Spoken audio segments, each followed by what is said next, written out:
me the problem, but you could call me the can man, because anybody can get it. All right, fight fans, Victor Salazar here with theboxingvoice.com with Sadam Ali's head trainer, Andre Rozier. Mr. Rozier, tell us a little bit about Sadam's performance today. Well, we haven't boxed in almost 9 months, and Sadam broke some ring rust. We knew we had an awkward opponent in Franklin. He's a southpaw. He's crafty. He's been in there with some really good contenders, and Sadam broke the rust and rose to the occasion with a late round stoppage. Now, Sadam looked like he was dominating every round. Was this more of you guys trying to get rounds in, or was it just pretty much rusty? Well, basically, with this is we were just trying to break rust, get the accuracy to flow back, and start him sharpshooting once again. So, after this fight, I mean, obviously it's a stoppage. What are you looking for with Mr. Ali? Well, I'm looking for him to, once again, improve as we work harder in the gym, work on his accuracy. One of my favorite phrases is articulation in the ring, whereas your punches are sharp as razor blades, accurate to the T.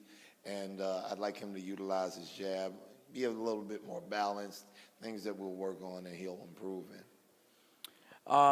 As far as tonight's performance, in my opinion, he should have took this guy out a little earlier than what I thought he should have. I don't know if you're happy with the performance, or just tell us what you think about that.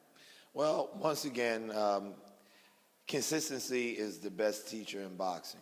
And when you're not consistent, you might have a bit more trouble than you usually would with an opponent that you're boxing against. And we have been off for a minute now. So I'm happy with his performance. He broke ice. He was aggressive. He did make a few mistakes, but he's a young athlete, and he's learning as he goes along. So, yes, I'm happy with his performance, and we will be making improvements, but he will be boxing a bit more, so that should improve his entire focus and his boxing skill set as we go along. Now, my last question is, obviously, this was his promotion. Like, he was running the show. Does he at all lose focus in the gym because he has this business sense behind the mind, like he's got to sell tickets here? Or is he 100% in the gym focused? Like, this wasn't on his mind at all? Well, with any good self-promoted entity, you have to have a strong team behind you, and there was a strong team supporting him. Sadam basically has to concentrate on boxing. His team focuses on the business aspects of the promotion, so he doesn't have to worry about that. Any idea when Sadam returns? We're looking maybe in about 2 to 3 months. Now, tell us about other fighters that you're training right now besides Mr. Ali. Well, I work with several young athletes. My roster of athletes begins with Curtis Showtime Stevens, Joel El Rey Castillo, Mean Joe Green, Anthony the Blade Irons, Demetrius Andrade, and actually it looks like Saku Powell will be working with me after his performance last night. Now, one of your fighters, Demetrius Andrade, is a highly decorated amateur and is a guy that some people quote as similar to Mayweather. But we haven't seen him step up in competition yet. Is that something that he decides, his promoter decides? What's going on with that? Well, basically, it's on the promoter's end. Boo Boo will fight anybody. He's an outstanding talent. He's one of my favorite. I refer to all of my athletes as my nephews. They refer to me as Uncle Andre. And he's definitely one of my favorites. I love him to death. He's very talented. I think he will be the first 2008 Olympian to be a world champion.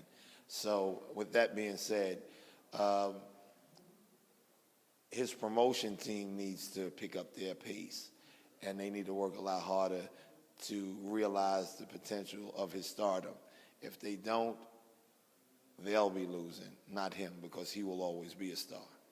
Do you have any idea how long he's with his promoter and if he's re up with them after his contract is up? I don't know how long has left with the promotion team that he's with, but I don't think that if things don't change, that merry-go-round will be spending much longer. And you have any idea when he's coming back? We're looking at maybe August, if not sooner. And is that going to be like a ESPN fight, a Showbox fight? Like, what are we looking at there? Well, we'd like to actually be on one of the major networks, Showbox, HBO. We don't know at this point. We don't know. Things are a bit vague, but I'd like to see his stars shining on a major network. Now, you mentioned another fighter in Mean Joe Green, and the last time I seen of him was on the Cotto undercard. What's his future plans? I mean, that fight with Rozier was the last time we seen him on the big stage. What's up with Mean Joe Green? Well, he's boxed 2 times since then, and we're looking to actually get him in a position where he can start to climb the ladder once again. He's not far off from it. It's just that he hasn't been as busy as he should be or could be. So with that being said, if he can get more work, we will be stepping up. And as you do know, he can be very explosive when he's on point. And he's quite hungry now. He wants to represent, and I think once we get the chance, you'll see some really fantastic knockouts from him also.